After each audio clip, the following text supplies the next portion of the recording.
বিজ্ঞান মঞ্চের ক্লাসে। এখানে আমরা মূলত তুলে ধরছি বিজ্ঞান মঞ্চের মেধা অন্বেষণ 2024 কে লক্ষ্য রেখে তার প্রস্তুতি, অর্থাৎ পঞ্চম শ্রেণীর এই গণিত প্রস্তুতি আমরা শুরু করে দিয়েছি। সেখানে আমরা এটি আমাদের 12তম পর্ব। এই পর্বে আমরা মূলত তুলে ধরছি ফাঁক পূরণ করো এই প্রশ্নগুলি যে রয়েছে, আমরা এই পর্বে এগুলির সমাধান করব। তো এই প্রশ্নগুলির সম্পূর্ণরূপে সমাধান তোমরা দেখো, সেই সঙ্গে অবশ্যই চ্যানেলটিকে লাইক কমেন্ট শেয়ার করো, কারণ এই ভিডিওগুলো তোমরা আর অন্য কোথাও এভাবে একটা বিষয়ের উপর 25টা ভিডিও কেউ কোথাও আপলোড করেনি। এরকম ভাবে শুধুমাত্র তোমাদের এই পরীক্ষাকে লক্ষ্য রেখে আমরা তোমাদের জন্য এই কষ্ট স্বীকার করে নিয়েছি। তো সেই কারণে অবশ্যই তোমরাও প্রত্যেকটা ভিডিও দেখো, লাইক করো, আর অবশ্যই সুন্দর করে একটা কমেন্ট করবে, যাতে করে আমরা আরো উৎসাহিত হতে পারি আগামী দিনে তোমাদের এরকমই গুরুত্বপূর্ণ যে সমস্ত পরীক্ষা, তার পরীক্ষার প্রস্তুতি স্বরূপ আমরা তোমাদের তুলে দিতে পারি এবং আগামী দিনে তোমরা তার ফল ভালো রকম করতে পারো। তো চলো আজ আমরা শুরু করছি। গত পর্বে আমরা ফাঁক পূরণ করে 13 দাগের পর্যন্ত আমরা অঙ্কগুলি সমাধান করে দিয়েছিলাম। আজ আমরা আবার 14 দাগের প্রশ্নের সমাধান করব। এইভাবে সমাধান করে গেলে তোমরা অবশ্যই 30-এ 30 গণিতে পঞ্চম শ্রেণীর মেধা অন্বেষণ বা বিজ্ঞান মঞ্চের পরীক্ষায় অবশ্যই পাবে। তো সেই কারণে সম্পূর্ণ ভিডিওটা দেখতে থাকো। তো দেখো আমাদের আজকের এই 2 দাগের 14 দাগের প্রশ্ন কি হয়েছে। দেখো প্রশ্ন কি হয়েছে, এখানে বলেছে 0.9 যোগ 0.8 যোগ 0.3 সমান কত? 0.9 যোগ 0.8 যোগ 0.3 সমান হবে 9 আর 8 17, 17 আর 3 হবে 17 আর 3 হয় 20, অর্থাৎ 2.0। এটি হবে এর যোগফল। তো এই হলো আমাদের এই পর্বের প্রথম অঙ্কের সমাধান। এরকমই গুরুত্বপূর্ণ অঙ্কগুলির সমাধান সম্পূর্ণরূপে দেখতে থাকো, এখনই ভিডিও থেকে বেরিয়ে যেও না, সম্পূর্ণরূপে দেখো, তাহলেই তোমরা কিন্তু তার ফল অবশ্যই পাবে। তো সেই কারণে সম্পূর্ণ ভিডিওটা দেখতে থাকো। তোমরা দেখে নিয়েছো যে প্রশ্নগুলো, সেই প্রশ্নগুলোর সমাধান কিন্তু আমরা এই পর্বে তুলে ধরছি। তো দেখতে থাকো। এবার দেখো 15 দাগের প্রশ্ন কি রয়েছে। 15 দাগের প্রশ্নে বলা আছে 1 বিয়োগ 0.9999, অর্থাৎ 1 থেকে আমাদের বিয়োগ করতে হবে কাকে না 0.9999। এখন এই দশমিকটা সোজা সোজা করে নিয়েছি। এবার এখানে 0, এখানে 0, এখানে 0, এখানে 0 বসিয়ে নিলাম, যাতে করে আমাদের বিয়োগ করতে সুবিধা হয়। এখানেও 0। এখন 9 কয় দাও 10, 1 দাও 10, 9 10 দশমিক মিলে গেল 0, 10 দশমিক মিলে গেল 0, 10 দশমিক মিলে গেল 0। এবার 10 এ বসে গেল, 1 1 মিলে গেল 0। তাহলে কত হলো না, সেক্ষেত্রে পাচ্ছি আমরা 0.0001। এটি হবে আমাদের এই 15 দাগের প্রশ্নের সমাধান। এবার দেখো 16 দাগের প্রশ্ন। 16 দাগের প্রশ্নে কি বলা রয়েছে? বলা রয়েছে 0.03 গুণ 0.03 গুণ 3, 0.03 গুণ 0.03 গুণ 3 সমান 3 থেকে 9, 3 9 27। এখন কটার পর দশমিক আছে? এখানে দুটো, এখানে দুটো, মোট 4টে পর দশমিক। তাহলে দুটো আছে এখানে, আরো দুটো শূন্য বসিয়ে দেবো। তাহলে হবে কি 0.0027। এটি হবে এর গুণফল। এবার 17 দাগের প্রশ্ন। 17 দাগের প্রশ্নে কি বলা আছে? বলা আছে 2.001 ভাজিত 2, 2.001 ভাজিত 2 আছে, অর্থাৎ 2 দিয়ে ভাগ করব। তাহলে কিভাবে ভাগ করব? দশমিকটা প্রথমে তুলব, তার জন্য আমরা নিচে যেহেতু দশমিকের পর 3টে সংখ্যা ছিল, তাই 3টে শূন্য দেব। এখন 2 দিয়ে কাটছি, 2 1 কে হবে 2, 0 আছে বসে গেল, 0 আছে বসে গেল, 1 আছে যা বিনা ভাগ করা, আবার 0 বসে গেল। এখন দশমিক দিয়ে করে 0 বসিয়ে দেব, তাহলে 10 2 পাচ্ছে হবে 10 সমান পাচ্ছি কি না, পাচ্ছি আমরা 1000.5। নিচে আছে আরো 1000। এখন 1000 থাকার জন্য কি হবে, অর্থাৎ 3টে 0 আছে, অর্থাৎ 3 ঘর আরো দশমিকটা চলে আসবে, সমান উত্তর হবে 1.0005। এই হবে আমাদের এই 17 দাগের প্রশ্নের সমাধান। তো এখানে মোট ভর্তি হয়ে গেছে, তাই আমরা এবার এটাকে মুছে নিয়ে বাকি অঙ্কগুলির সমাধান করব। তার আগে আবার বলবো, এরকমই গুরুত্বপূর্ণ অঙ্কগুলির সমাধান পেতে অবশ্যই আমাদের এই ত্রিনেত্র চ্যানেলটিকে সাবস্ক্রাইব করো, কারণ এই ত্রিনেত্র চ্যানেলের মাধ্যমে তোমাদের প্রয়োজনের অতিরিক্ত আমরা তুলে ধরছি আমাদের এই চ্যানেলের মাধ্যমে। এরকমই গুরুত্বপূর্ণ ভিডিওগুলি পেতে অবশ্যই আমাদের ত্রিনেত্র চ্যানেলটিকে তোমাদের একটা লাইক এবং সেই সেই সঙ্গে সুন্দর একটা কমেন্ট অবশ্যই আমরা আশা রাখি। তো চলো এবার আমরা চলে যাবো আমাদের পরের অঙ্কটিতে। 18 দাগের প্রশ্ন। 18 দাগের প্রশ্নে কি বলা রয়েছে? বলা রয়েছে 0, 1, 2, 3, 4 এদের গড় কত? তো দেখো 0 যোগ 1 যোগ 2 যোগ 3 যোগ 4 এই অঙ্কগুলোর যোগফল সমান সমান পাবো কত? 4 3 7, 7 2 9, 9 1 10। তাহলে এটা কত? 10। কিন্তু অঙ্ক সংখ্যা কত আছে? অঙ্ক আছে 1টা 2টো 3টে 4টে 5টা, তার মানে 5 দিয়ে ভাগ। তাহলে এদের যোগ করে আমরা 5 দিয়ে ভাগ করব, এটি হবে গড়। অর্থাৎ এক্ষেত্রে আমরা গড় পাবো কত? না 2। অর্থাৎ এই 0 1 2 3 4 এদের গড় হলো 2। তো এই গেল আমাদের 18 দাগের অঙ্কের সমাধান। এবার দেখো 19 এর অঙ্কের সমাধান। 19 এর অঙ্কের সমাধানে কি বলা আছে? বলা আছে 5 বিয়োগ 2 পূর্ণ 2 এর 7। 5 বিয়োগ 2 পূর্ণ 2 এর 7। তো এক্ষেত্রে কি করব? না এক্ষেত্রে আমরা লিখব 5 বিয়োগ 7 2 14 আর 2 হবে 16, 16/7 সমান সমান আমরা কি লিখতে পারি? লসাগু হবে 7। এখন 7 5 হবে 35, 35 বিয়োগ 16। তাহলে সমান সমান কি পাচ্ছি? 6 কয় দাও 15, 9 দাও 15, 2 কয় দাও 3, 1 দাও 3। অর্থাৎ 19 এর 7 বা আমরা লিখতে পারি 7 2 14 অর্থাৎ 2 পূর্ণ 5 এর 7। এটি হবে আমাদের এই 19 এর দাগের অঙ্কের সমাধান। এভাবে আমরা এই 20 দাগের অঙ্কটির সমাধান করব। কি রয়েছে 20 দাগের অঙ্কের সমাধানে? বলেছে 5 ভাজিত 5 ভাজিত 5 ভাজিত 5, মানে 4টে 5 আছে। 5 ভাজিত 5 ভাজিত 5 ভাজিত 5, এই 4টে 5 রয়েছে। এখন এর সমাধান করতে হবে। তো এরকম অঙ্কের সমাধান আমরা কি করেছি? না সমান দিয়ে লিখব, একটা 5কে উপরে তুলে দেব, অর্থাৎ প্রথমের 5টাকে আমরা উপরে তুলে দেব। বাকি যে 3টে 5, এই 3টে 5কে আমরা গুণ আকারে নিচে লিখব। 5 গুণ 5 গুণ 5, 5 1 5 সমান সমান পাবো আমরা কত? 1 এর 25। 1 এর 25 হবে ক্ষেত্রে এর সঠিক উত্তর। এবার দেখো 21 এর দাগের প্রশ্ন। 21 এর দাগের প্রশ্নে কি বলা আছে? 1 বর্গ মিটার ক্ষেত্রফল বিশিষ্ট বর্গক্ষেত্রটির প্রতিটি বাহু, বর্গক্ষেত্রের প্রতিটি বাহু সমান তার ক্ষেত্রফলের বর্গমূল। অর্থাৎ 1 এর বর্গমূল যদি করি, 1 এর বর্গমূল সমান সমান 1 মিটার। তাহলে কি হবে? না প্রত্যেকটি বাহু হবে 1 মিটার। এবার দেখো 22 এর দাগের প্রশ্ন।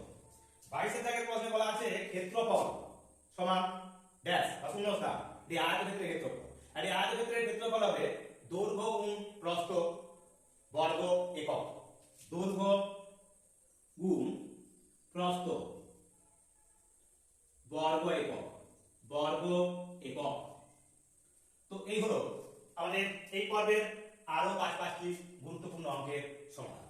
এইভাবে আমরা আমাদের এই পর্বটিকে সৌন্দর্যমণ্ডিত করে তোমাদেরকে ডালি আকারে সাজিয়ে দিচ্ছি, তুলে ধরছি, যাতে করে তোমরা প্রত্যেকটি অঙ্ক সম্পূর্ণরূপে বুঝতে পারো এবং সেই সঙ্গে তোমাদের কাছে এক প্রকার জলের মতো পরিষ্কার হয়ে যায় যে কিভাবে এই প্রশ্নগুলো সমাধান করতে হয়, আর তার সঙ্গে সঙ্গে কতগুলো প্রশ্ন করলে আমরা কমন পেতে পারি সেই সমস্ত সম্পর্কে আমরা আলোচনা সহ এই পর্বগুলি তুলে ধরছি, যাতে করে তোমরা কোনো অঙ্ক না ছেড়ে আসতে হয় বা কোনো প্রশ্নই তোমাদের কাছে আনকমন মনে না হয়। সেই কারণে এরকম গুরুত্ব সহকারে প্রত্যেকটি ভিডিওর মাধ্যমে, অর্থাৎ 25টি ভিডিও মাধ্যমে তোমাদেরকে এই অঙ্কগুলো তুলে দিচ্ছি, যাতে করে গণিতের যে 30টি নাম্বার রয়েছে এই পশ্চিমবঙ্গ বিজ্ঞান মঞ্চের মেধা অন্বেষণ পরীক্ষা, সেখানে তোমরা 2024-এর অক্টোবর মাসে অনুষ্ঠিত হতে চলা পরীক্ষায় ভালোভাবে উত্তীর্ণ হতে পারো, তার আপ্রাণ চেষ্টা আমরা চালিয়ে যাচ্ছি। তোমাদেরকেও ঠিক একই রকম ভাবে প্রতিটি অঙ্ককে গুরুত্ব সহকারে অনুসরণ করতে হবে। আর তার জন্য কোনো সমস্যা হলে আমাদেরকে কমেন্ট বক্সে জানাও, আমরা অবশ্যই যথাযথ উত্তর বা তোমাদের সমস্যা সমাধানের চেষ্টা করব। তো চলো এবার আমরা চলে যাবো আমাদের পরবর্তী অঙ্কে। এবার 23 এর দাগের প্রশ্ন। 23 এর দাগের প্রশ্নে কি বলেছে? এখানে বলা আছে বর্গক্ষেত্রের পরিসীমা। বর্গক্ষেত্রের পরিসীমা কি হবে? বর্গক্ষেত্রের পরিসীমা সমান 4 গুণ বাহু। 4 গুণ বাহু একক, শুধু এককটি বসিয়ে দেবো। এটা হবে এই বর্গক্ষেত্রের পরিসীমা, কারণ বর্গক্ষেত্রের 4টি বাহুই সমান হয়, সেই কারণে 4 গুণ বাহু। এবার 24 এর দাগের প্রশ্ন। 24 এর দাগের প্রশ্নে বলা আছে আয়তক্ষেত্রের পরিসীমা। একটি আয়তক্ষেত্রের পরিসীমা সমান সমান কি লিখতে পারি না 2 গুণ দৈর্ঘ্য যোগ প্রস্থ, 2 গুণ দৈর্ঘ্য যোগ প্রস্থ একক, এটি হবে আমাদের একটি আয়তক্ষেত্রের পরিসীমা। এবার 25 দাগের প্রশ্ন দেখো বলেছে লসাগু এর পুরো নাম কি? লসাগু কথাটির পুরো নাম হবে লঘিষ্ঠ সাধারণ গুণিতক। লঘিষ্ঠ সাধারণ গুণিতক হবে লসাগুর পুরো নাম। এবার 26 প্রশ্ন, 26 প্রশ্নে কি আছে বলা আছে গসাগুর পুরো নাম কি?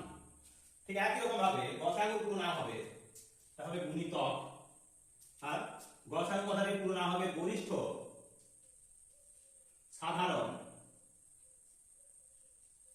সাধারণ গুণনীয়ক। গুণনীয়ক তাহলে লসাগু কথাটির অর্থ হবে বা সম্পূর্ণ নামটি হবে লঘিষ্ঠ সাধারণ গুণিতক, আর গসাগু কথাটির অর্থ হবে বা সাধারণ নাম হবে গরিষ্ঠ সাধারণ গুণনীয়ক। এবার দেখো 27 দাগের প্রশ্ন, 27 দাগের প্রশ্নে বলা আছে লসাগু গুণ গসাগু সমান কত? লসাগু গুণ গসাগু সমান সমান সংখ্যা দুটির গুণফল হয়। তাহলে হবে সংখ্যা দুটির গুণফল। গুণফল যেহেতু এগুলো শূন্য স্থান পূরণ করতে বলেছে তাই আমরা এভাবে এদের তলায় দাগ দেব, এভাবে এদের তলায় দাগ দেওয়া আছে। এই হলো আমাদের আরো 5টি অত্যন্ত গুরুত্বপূর্ণ প্রশ্নের সমাধান। তো চলো এবার আমরা বোর্ড মুছে নিয়ে বাকি অঙ্কগুলির সমাধান যদি এবার 28 দাগের প্রশ্ন, 28 দাগের প্রশ্নে বলা আছে এটা শূন্য স্থান আছে যেখানে একটা অঙ্ক বসবে, বলা আছে 4 8 9 0 ফাঁকাতে সবচেয়ে কম কত বসালে সংখ্যাটি 3 দ্বারা বিভাজ্য হবে। সংখ্যাগুলো এখানে রয়েছে, অঙ্কটা কি রয়েছে অঙ্ক 4 8 9 0, এটাকে 3 দ্বারা বিভাজ্য হতে হবে। তার আগে তোমাদের জানতে হবে 3 দ্বারা বিভাজ্যের নিয়মটা কি। 3 দ্বারা বিভাজ্য হতে গেলে যে অঙ্কগুলো আছে তাদের যোগফল 3 দ্বারা বিভাজ্য হতে হবে। অর্থাৎ এখন আমরা যদি ডান দিক থেকে যোগ করে আসি তাহলে কি পাচ্ছি 0 আর 9 9 হবে, 9 8 17 হবে, 17 আর 4 21, 17 আর 4 21। এখন এই সংখ্যাটা সবচেয়ে ছোট কোন সংখ্যা বসতে পারে? যেহেতু এটা আমাদের বাঁ দিকের সংখ্যা বসবে বা অঙ্ক বসবে, তো সেক্ষেত্রে কিন্তু আমরা শূন্য বসাবো না। যদিও 21 কে 3 দিয়ে ভাগ করা যায় বা 3 দ্বারা বিভাজ্য, তাহলে এখানে শূন্য বসানো হতো, কিন্তু শূন্য এখানে বসালে এই অঙ্কটার কিন্তু কোনো সংখ্যার পরিবর্তন করতে পারবে না। অর্থাৎ সেই কারণে অন্য কোনো সংখ্যা তাহলে কি করতে পারে না, এক্ষেত্রে 21 আর 3 হবে 24, তার মানে এই শূন্য স্থানে বসবে 3। এদের যোগফল পেয়েছি আমি 21, এই 21 এর সঙ্গে যদি এই 3 যোগ করি সমান সমান পাবো কত না 24। এই 24 কে কি হয় 3 দ্বারা বিভাজ্য, অর্থাৎ এই শূন্য স্থানটা হবে 3। এবার দেখো 29 এর প্রশ্ন, 29 এর জায়গায় প্রশ্নে বলা আছে 567, তারপর শূন্য স্থান আছে, বলা আছে ফাঁকাতে সবচেয়ে বেশি কত বসালে সংখ্যাটি 4 দ্বারা বিভাজ্য হবে। তো দেখো 5 6 7 এখানে শূন্য স্থান আছে, 4 দ্বারা বিভাজ্য হতে হবে। এবার তোমাদের 4 দ্বারা বিভাজ্যের নিয়ম জানতে হবে। 4 দ্বারা বিভাজ্যের নিয়ম কি না, কোন সংখ্যা শেষ অঙ্ক দুটো 4 দ্বারা বিভাজ্য হতে হবে। শেষ অঙ্ক দুটো হয় শূন্য হতে হবে, দুটো শূন্য, অথবা ওই জোড়া সংখ্যা দুটোকে 4 দ্বারা বিভাজ্য হতে হবে। তো এখন 7 আছে, তার মানে 7 আরো একটি অঙ্ক এখানে নেবে তার পাশে, অর্থাৎ ডান দিকে একটি অঙ্ক 4, যে অঙ্কটা বসলে কি হবে না 4 দ্বারা বিভাজ্য হবে। তো এই 7 এর পরে আমরা যদি শূন্য নিই সেটা হবে 70, যা 4 দ্বারা বিভাজ্য নয়। তারপর এখানে যদি 2 নিই সেটা হবে 72, এটা কিন্তু 4 দ্বারা বিভাজ্য, 4 8 72। তারপর আবার তার থেকে বড় নিতে পারি, অর্থাৎ 2 এর পর আমরা যদি 4 আরো বাড়িয়ে নিই তাহলে কত হবে 6, মানে 76। 76 সেই সংখ্যাটাও কিন্তু 4 দ্বারা বিভাজ্য, 4 19 হয় 76। এবার তার থেকে যদি বাড়াতে চাই তাহলে সেটা হবে কি 80, যা এই 7 কেও পরিবর্তন করে দেয়। তাহলে অর্থাৎ আমরা এই 6 এর বেশি একে বাড়াতে পারবো না। তাহলে এই 76, তাহলে 72 আর একটা হবে 76 শেষ জোড়া। তার মধ্যে বড়টা হলো, তাহলে এখানে 6 বসছে আর 2 বসছে। কাকে বসাবো এক্ষেত্রে? এক্ষেত্রে আমরা 6 কে বসিয়েছি, কারণ 6 এক্ষেত্রে বড়। যেহেতু বলা আছে যে এই ফাঁকাতে সবচেয়ে বেশি কত বসাবে, সবচেয়ে বেশি, যদি সবচেয়ে কম বলতো তাহলে আমরা 2 কে বসাতাম। যেহেতু সবচেয়ে বেশি বলেছে তাই আমরা এক্ষেত্রে 6 কে বসালাম। এবার দেখো 30 এর দাগের প্রশ্ন। 30 এর দাগের প্রশ্নে কি বলা আছে? এক্ষেত্রে বলা আছে 40 একটা শূন্যস্থান 51 ফাঁকাতে কত বসালে সংখ্যাটি 9 দ্বারা বিভাজ্য হবে। তার মানে 4 0 একটা শূন্যস্থান আছে, এবার আছে 51।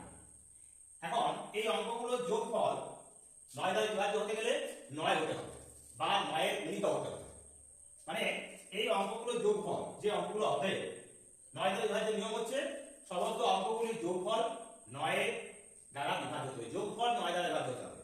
তাহলে এক্ষেত্রে পাচ্ছি আমরা যোগ করলে 4 আর 0, এক্ষেত্রে 4 যোগ 0 যোগ 5 যোগ 1 সমান সমান 5 থেকে 6 6 4 10। এতে যোগফল হলো 10, যা 9 দ্বারা বিভাজ্য 9। এখন এখানে তাহলে কত বসাবো? এর সঙ্গে আমরা তাহলে 9 এর থেকে বেশি 10, তাহলে 9 কে 9 9 দিয়ে 8 অর্থাৎ এক্ষেত্রে আরো 8 যোগ হবে, সমান সমান হবে 8। তাহলে 9 অর্থাৎ 9 এর গুণিত 8 হতে হবে। তার মানে এক্ষেত্রে আমাদের 8 বসবে। অর্থাৎ এই শূন্য স্থানে যদি আমরা 8 বসাই তাহলে সংখ্যাটি 9 দ্বারা বিভাজ্য হবে। এখন 31 এর দাগের প্রশ্ন। 31 এর দাগের প্রশ্নে কি বলা রয়েছে? বলা রয়েছে 23 শূন্যস্থান আছে 0 8 ফাঁকাতে সবচেয়ে কম কত বসালে সংখ্যাটি 8 দ্বারা বিভাজ্য হবে। তাহলে রয়েছে 23 শূন্যস্থান 0 8 এই ফাঁকাতে সবচেয়ে কম কত বসাবে? তো 8 দ্বারা বিভাজ্যের নিয়ম কি? 8 দ্বারা বিভাজ্যের নিয়ম হলো শেষ তিনটি সংখ্যা অবশ্যই 8 দ্বারা বিভাজ্য হতে হবে অথবা তিনটে শূন্য থাকতে হবে। এখন শেষ তিনটে সংখ্যা মানে এখানে রয়েছে কত? 0 8 আছে। তাহলে এখানে সবচেয়ে ছোট সংখ্যা একটা শূন্য যদি বসিয়ে দিই তাহলে এই তিনটা কি এই সংখ্যা 8 দ্বারা বিভাজ্য সংখ্যাটি। তার মানে এখানে সবচেয়ে ছোট যে সংখ্যাটি বসবে সেটি হলো কি না 0। তো এই হলো আমাদের অত্যন্ত গুরুত্বপূর্ণ শূন্যস্থান পূরণ করার একপ্রকার মজাদার 4টি অঙ্কের সমাধান আমরা এই পর্বে তোমাদের তুলে দিলাম। তো এরকমই আরো গুরুত্বপূর্ণ অঙ্কগুলি তুলে নেব এই বইটিকে পরিষ্কার করার পরে। তো চলো এবার 32 এর দাগের অঙ্ক। 32 এর দাগের অঙ্কে কি বলা রয়েছে? বলা আছে 127 এর সঙ্গে সবচেয়ে কম কত যোগ করলে যোগফল 5 দ্বারা বিভাজ্য হবে? 127 এর সঙ্গে আমাদের যোগ করতে হবে, অর্থাৎ সংখ্যাটা তার মানে বাড়বে। অর্থাৎ কোনো একটা অঙ্ক যোগ করলে সংখ্যাটা কি হবে? বাড়বে। এখন 5 দ্বারা বিভাজ্যের নিয়ম কি? 5 দ্বারা বিভাজ্যের নিয়ম হলো শেষে 5 অথবা 0 থাকবে। তো এক্ষেত্রে এই 7 এর সঙ্গে কত যোগ করলে 5 বা 0 হবে? এখন যদি 1 যোগ করি তাহলে হবে 8, 2 যোগ করলে হবে 9, 3 যোগ করলে হবে 10, মানে সেটা হয়ে যাবে 30। 7 8 হয়ে যাবে তখন 30, মানে 0 আসবে। অর্থাৎ 3 যোগ করলে সবচেয়ে কম এক্ষেত্রে যদি আমরা 3 যোগ করি তাহলে 3 যোগ হবে, উত্তরটা হবে 3 যোগ করলে হবে 130। এই 130 সংখ্যাটা 5 দ্বারা বিভাজ্য, তাহলে উত্তরটা হবে কি না 3। তাহলে দেখো 32 এর দাগের অঙ্ক হলো 33 এর দাগের অঙ্ক। 33 এর দাগের অঙ্কে বলা আছে 3 5 7 এর লঘিষ্ঠ সাধারণ গুণিতকটি হলো কত? 3 5 7। তার মানে এদের তখন গুণফল 3 5 এবং 7 এদের গুণ করব। তাহলে কত হবে? 3 5 এ 15, 15 7 এ 105, 7 15 105। তাহলে এদের গুণিতকটি হবে 105। 3 5 এবং 7 এর গুণিতক হবে 105। এবার দেখো 34 এর দাগের প্রশ্ন। 34 এর দাগের প্রশ্নে বলা আছে 12 24 36 72 এদের গরিষ্ঠ সাধারণ গুণনীয়ক কত? দেখো এখানে আছে 12 24 36 আর আছে 72।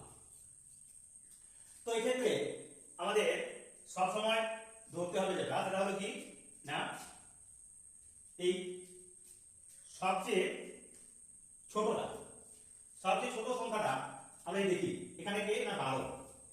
এবার দেখবো যে বাকি সংখ্যাগুলোকে দিয়ে সেটা বিভাজ্য হচ্ছে কিনা।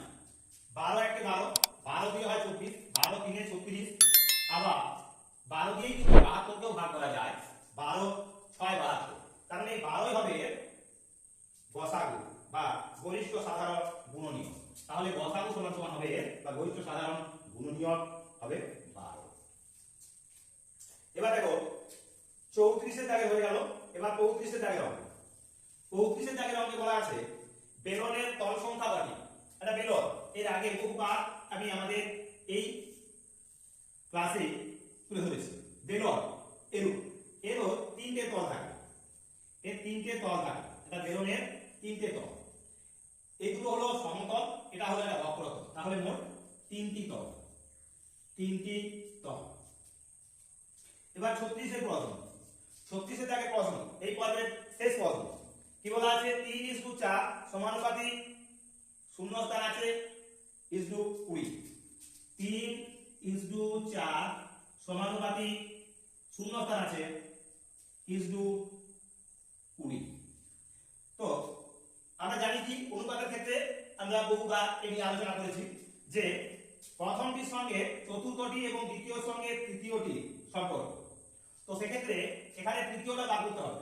তাই তৃতীয়র সঙ্গে যেহেতু দ্বিতীয় সম্পর্ক, তাহলে প্রথম এবং চতুর্থের গুণফলকে আমরা এই দ্বিতীয় দিয়ে ভাগ দেব, তাহলে পেয়ে যাবো। তাহলে সংখ্যাটা কি হবে? তাহলে সংখ্যাটা হবে, আমরা লিখবো এইভাবে 3 গুণ 20 বা একে ভাগ দেবো 4 দিয়ে। 4 5 20, অর্থাৎ 5 3 হবে 15।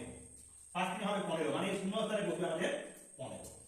তো এইভাবে আমরা এই সম্পূর্ণ যে অঙ্কগুলি ছিল আমাদের এই পর্বের যে লক্ষ্যমাত্রা, অর্থাৎ 36 এর দাগ পর্যন্ত, আমরা সেই 36 এর দাগ পর্যন্ত অঙ্কগুলির সমাধান এই পর্বে তুলে ধরলাম। এরকমই গুরুত্বপূর্ণ অঙ্কগুলির সমাধান এক এবং একমাত্র আমাদের চ্যানেলের মাধ্যমে তুলে ধরা হচ্ছে, আগামী ভিডিও তুলে ধরা হবে। তাই সম্পূর্ণ ভিডিওটা যারা তোমরা দেখলে তাদেরকে অসংখ্য ধন্যবাদ। আবার সেই সঙ্গে বলবো যে যারা আমাদের এই ভিডিওগুলো দেখছো তাদের কাছে অবশ্যই আমাদের দাবি যে তারা এই ভিডিওগুলো দেখছে কিন্তু লাইক বা কমেন্ট করতে পারছে না বা করছে না। তাদের কাছে আমাদের আবেদন যে তোমরা তোমাদের কমেন্ট বক্সটাকে ব্যবহার করো আর সেই সঙ্গে লাইক দাও। আর তার সঙ্গে সঙ্গে যারা নতুন তাদের কাছে আমাদের বিশেষ আবেদন যে অবশ্যই চ্যানেলটিকে সাবস্ক্রাইব করে রাখো। কারণ এই চ্যানেলের মাধ্যমে আমরা যেমন এই পশ্চিমবঙ্গ বিজ্ঞান মঞ্চের মেধা অন্বেষণ 2024-কে লক্ষ্য রেখে তার গুরুত্বপূর্ণ এই গণিত অংশটির সমাধান করে দিচ্ছি, যে সমাধানের জন্য আমরা মোট 25টি ভিডিও তৈরি করেছি। 25টি ভিডিওর মাধ্যমে তোমাদের আমরা সম্পূর্ণরূপে এই বিজ্ঞান মঞ্চের মেধা অন্বেষণের গণিতে 30-এ 30 পাওয়াতে আমরা বদ্ধপরিকর। যাতে তোমরা পেতে পারো তার জন্য আমরা আপ্রাণ চেষ্টা করে যাচ্ছি। ঠিক একই রকম ভাবে এরকমই অন্যান্য গুরুত্বপূর্ণ যে সমস্ত তোমাদের পরীক্ষা, সেই পরীক্ষার প্রস্তুতি আমরা এইভাবেই তোমাদের তুলে দেবো। তাই তোমাদেরকেও আমাদের সাথে থাকতে হবে এবং সেটা হলো লাইক কমেন্ট শেয়ারের মাধ্যমে এবং চ্যানেলটিকে সাবস্ক্রাইব করার পদ্ধতি। আর সাবস্ক্রাইব করা থাকলে আমাদের এই ভিডিওগুলো তোমাদের নোটিফিকেশনের মাধ্যমে অতি সহজেই পৌঁছে যাবে আর তোমরা ভিডিওগুলো সহজেই পেয়ে যাবে এবং দেখতে পাবে। তো আজকের মতো এখানে ভিডিওটা শেষ করছি। আগামী পর্বে আবারও আমরা এই ভিডিওগুলো তুলে ধরছি অন্যান্য অঙ্কগুলির সমাধান নিয়ে।